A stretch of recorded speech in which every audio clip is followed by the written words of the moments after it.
คำปริศนาเกี่ยวกับศาสนาคนโบราณแต่ก่อนที่เพิ่นจะใจเอาคำปริศนามาทายกันนะอันนี้ใจเกี่ยวกับศาสนามันจะมีทั้งเกี่ยวกับคนเกี่ยวกับงัวกับควายเกี่ยวกับสัตว์กับสิ่งเกี่ยวกับต้นหมากรากไม้เกี่ยวกับอาหารการกินเกี่ยวกับศาสนาเกี่ยวกับวัดกับวามีหมดนะครับอันนี้คือสำนวนที่ว่าคำปริศนาเกี่ยวกับศาสนาเมื่อเจ้าหงายเมื่อควายคว่ำเขาจะมาทายกันนะเปิดชับใส่ชุบปิดปุ๊บเดินปั๊บเนี่ยเมื่อเจ้าขี้ข้างใกล้ตาวันควายขี้ข้างยุบเต้าเสวียนปลายเต้าเตียนเล่มบาด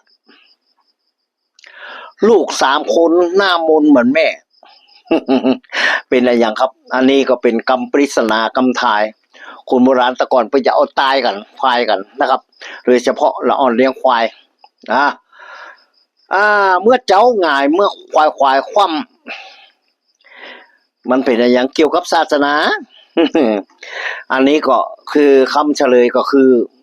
ตู้เจ้ากุมบัตรนะครับอันเนี้ยเปิดชับใส่ชุบปิดปุ๊บเดินปั๊บอันนี้ก็คืออะไรอย่างคำตอบก็คือตู้เจ้ากุมบัตรเหมือนกัน เมื่อเจ้าหงายเมื่อควายคว่ำแล้วก็เขาที่เมื่อเจ้าหงายบาทนะครับควายมาคว่ำแล้วก็เปิดชับใส่ชุบปิดปุ๊บเดินปั๊บก็หมายความว่าคนจะใส่บาตรตู้เจ้าก็จะเปิดฝาปั๊บฝาชับคนใส่ชุบเปิดก็จะปิดฝาปุ๊บเดินไปเลยนะครับเมื่อเจ้าขี้ข้างใกล้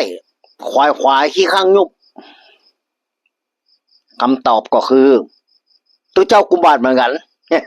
ตอนเจ้าก็จะอุ้มบาทไปขี้ข้างใกล้นะครับสปายบาทขอควายมาปด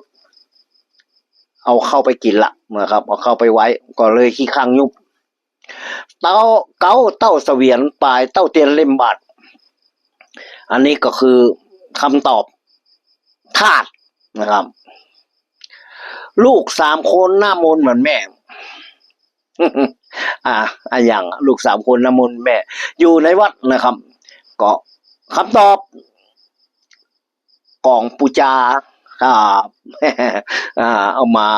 เอากรรม